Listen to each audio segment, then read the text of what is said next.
Okay, hi everybody and welcome to the Chew Stream. I hope you guys are excited today because I know that I'm excited today. I woke up today, clapped my hands, I said, Mike Mignola is coming to Chew Stream. This is going to be great, this is going to be awesome. A nice, live and interactive, very rare. This is Mike's very first time doing this, so this is going to be great. For those of you, the one or two people that might not know who Mike is, shame on you. And he's the creator of Hellboy, as well as an amazing character designer overall, writer, artist, overall genius, if I could use the word. So welcome, Mike. Welcome to the Chew Stream. Thanks, Bobby. Excellent. Okay, so the whole entire purpose of the Chew Stream in the very beginning was just to inspire artists that are coming up in the industry and everything. So what I wanted to start off talking about with you was basically, let's just start from the beginning. What was the earliest thing you remember drawing as a child? Earliest thing is probably Marvel Comics characters. I remember being in elementary school and for some reason, drawing Captain America and the Red Skull crawling through a tunnel. Very cool. I don't know why. There's probably some kind of real psychological stuff, but I remember doing 8 or 10 drawings of these guys crawling through tunnels. Huh. And spooky. I've never told anybody about that. And this was okay. So when you were a child, you were already into art pretty early on. Like how did your parents find your artistic abilities? Did they encourage it? They didn't discourage it. Mm-hmm. My mother died when I was really young, so I don't have any memories of her take on it, and probably she died when I was about 7, so probably God knows what I was doing when I was 7. My father didn't really know what to make of it because he's not an artist, but he didn't discourage me. He did, as I got older, more and more frequently ask how I was going to make a living, but he didn't say don't do it. Okay. And did you go to art school at all, or? I did. right out of high school, I went to a junior college for a couple of years where I took mostly art classes, and then I was actually done with school. I didn't want to do any more school. I was going to take off and try to become an illustrator.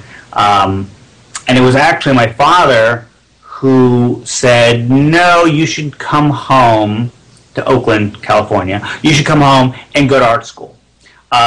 He'd never been to college, so I think he was thinking, well, I know what he was thinking, get a teaching credential, get some kind of a degree, because you'll never make a living as a real artist, but you can teach. So he was actually the one. He kind of wanted you to have a backup plan, am I right? He was very concerned that I have some kind of a practical fallback thing. Okay, that's very interesting. What I find from just talking to people and talking to artists that are quote unquote successful artists,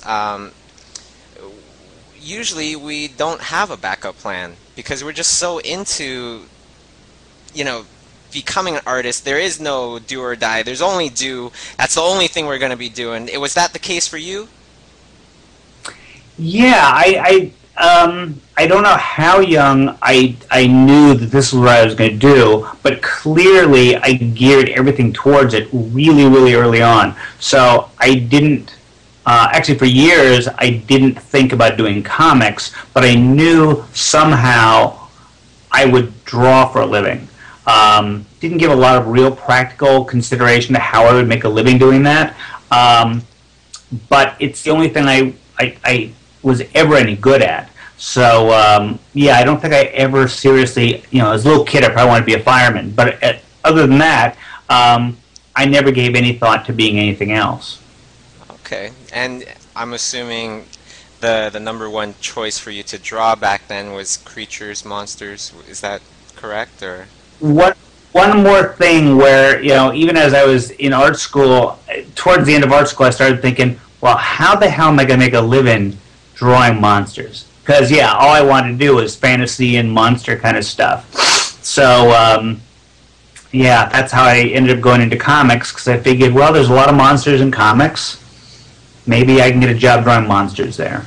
Now, very early on, you were doing character designs as well for, you know, film and television. You know, there was the short stint with Bram Stoker's Dracula.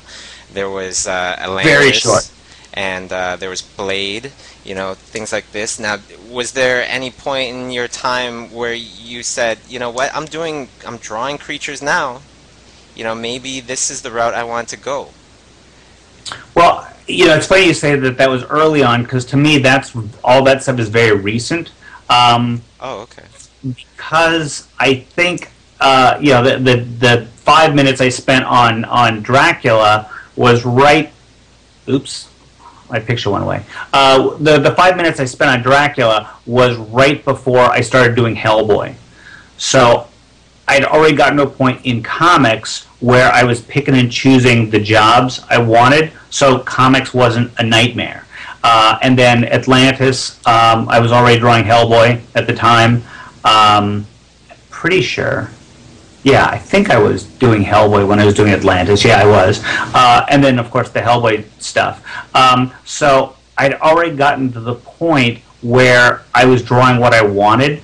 Now, if I was doing, like, fill-in issues of Iron Man or scrapping around and doing, you know, god-awful stuff like I did at the very beginning of my career, you know, if I had gotten the call to do animation design when I was drawing Alpha Flight, I might have gone and become an animator. Because that wasn't fun in comics. But I, you know, nothing could beat my day job, my regular job of drawing, you know, whatever I wanted. Right on. So no, I never had any serious consideration doing the film stuff. I'm not really that good at the film stuff. So yeah, comics is a much better fit for me. Well, I think, you know, I could say for everybody very easily that you must be crazy. You're an amazing character designer, and you definitely, you know, you're overall just doing awesome. So, okay, so, you know, why don't we get into the whole Hellboy thing? You know, what was the story behind the creation of Hellboy? How did you come up with the idea? Did you have any other names for Hellboy before Hellboy? I probably had the name first. I did some, this is, God, back, I think, 91. I was doing a convention someplace, and for the convention program book, they asked for a drawing. So I did some goofy drawing. Fortunately, in comics, I wasn't known for anything. So if I was doing a convention, it wasn't like, oh, I'm the artist of the Hulk, I'll draw the Hulk. I was probably in between jobs or something, so I just drew some monster for fun. And I wrote Hellboy on it. It just as a joke, and I just thought that was funny. You know, I don't know that I laughed out loud, but I just thought that's a great name. But I wasn't really seriously thinking about doing my own comic. I think a lot of people saw that drawing and said, are you going to do something with this? Who is this? What is this? But I didn't really think about it until a couple years later when a bunch of us started going, well, yeah, let's do our own comics. The Image stuff was going on, so I briefly toyed with the idea of trying to do a commercial comic, like my version of Batman. But I figured I wouldn't have any fun doing it, and, you know, I'd spend a year doing it, and nobody would buy it, and then I would have wasted my time. So why don't I take a shot at doing exactly what I want? So if it doesn't work, and believe me, I didn't think it would work, but even if it doesn't work, then I've got something on the shelf someday after years of, you know, crawling through, you know, on my hands and knees through the comic business, begging for work and doing work I hate. At least I'd have one thing on my shelf where I'd say, gee, once when I was relatively young, I drew the kind of book I wanted to draw.